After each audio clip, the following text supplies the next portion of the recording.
What's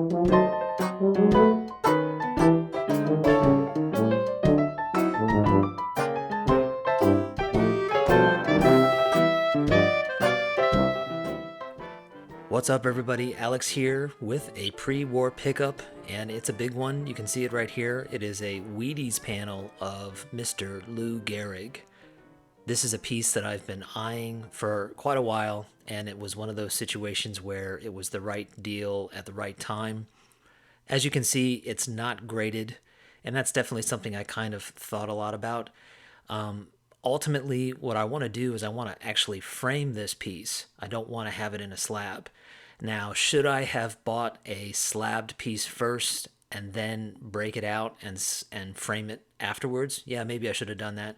But as it turns out, this went through that whole eBay authentication process, which I know some of us are okay with and some of us don't really like. Well, as it turned out for me, that was a little extra assurance that I got through this process. I definitely did my research on the piece and knew what I was looking for and knew what to look for in terms of making a purchase of one of these panels. I also did my research on the seller, but having that extra authentication in this case for me turned out to be a nice little extra bonus in the process. So I was happy that it went through that. And I have to say that overall it went pretty quickly. But I'm going to take this off and get it custom framed. I'm going to put it behind UV protected glass.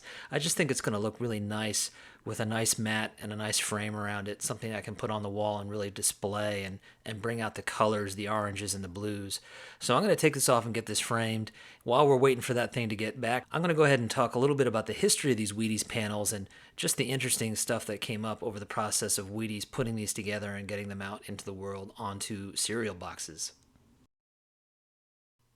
So this Lou Gehrig image marked the first time that an athlete had ever appeared on a Wheaties box. So back in 1934, Wheaties made a strong marketing decision that clearly remains with them even to this day. Now, why did they pick Lou Gehrig? Let's take a look at Lou Gehrig's 1934 season. He led the American League with a 363 average and a 465 on-base percentage.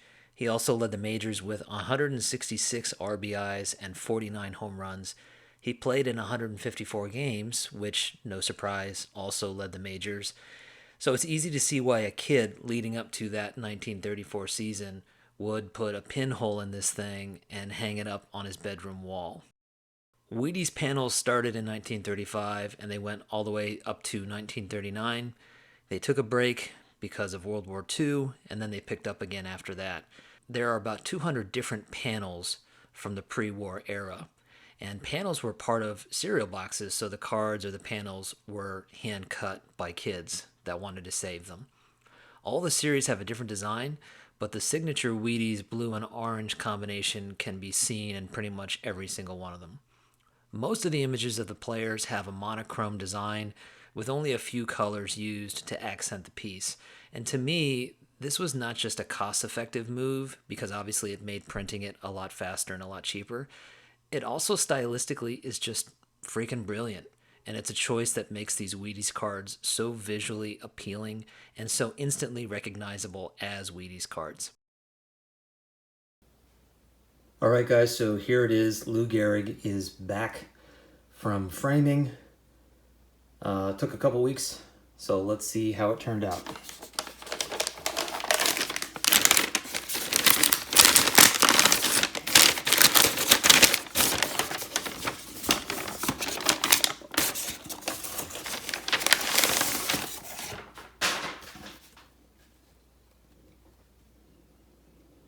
You know, when I got the when I got the message that this was ready, the voicemail said your artwork is ready to be picked up.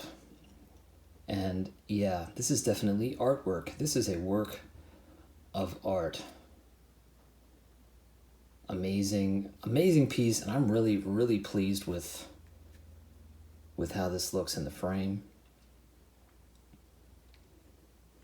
You can see that I had to compromise here. The mat, because of how it was fit into the frame, slightly covers those dotted lines in order to get it to work, but that's okay. They're there. I know they're there underneath the mat, and I asked them to to frame this in such a way where if I ever want to take it out, or if anybody in the future wants to take it out of this frame, they can, without damaging the card itself. It's not glued to anything. It's not attached to anything, so it's safely encased in there. That's UV protected glass, and this thing's going to go up on the wall and take its place among my pre-war collection as, I mean, instantly one of my favorite pieces in my set.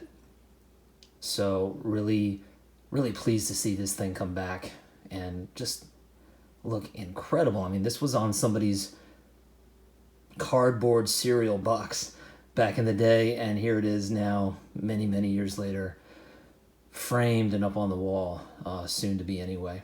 Let's wrap things up with a jingle. This is actually considered to be one of the very first radio jingles ever, and it's for Wheaties. And we'll use this to kind of wrap up the video. Thanks, everybody. Take care, and I'll talk to you all soon.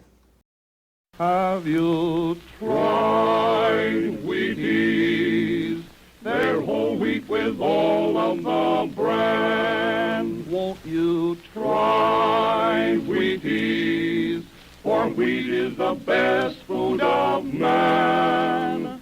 They're crispy and crunchy the whole year through. The kiddies never tire of them, and neither will you. So just buy Wheaties, the best breakfast food in the land.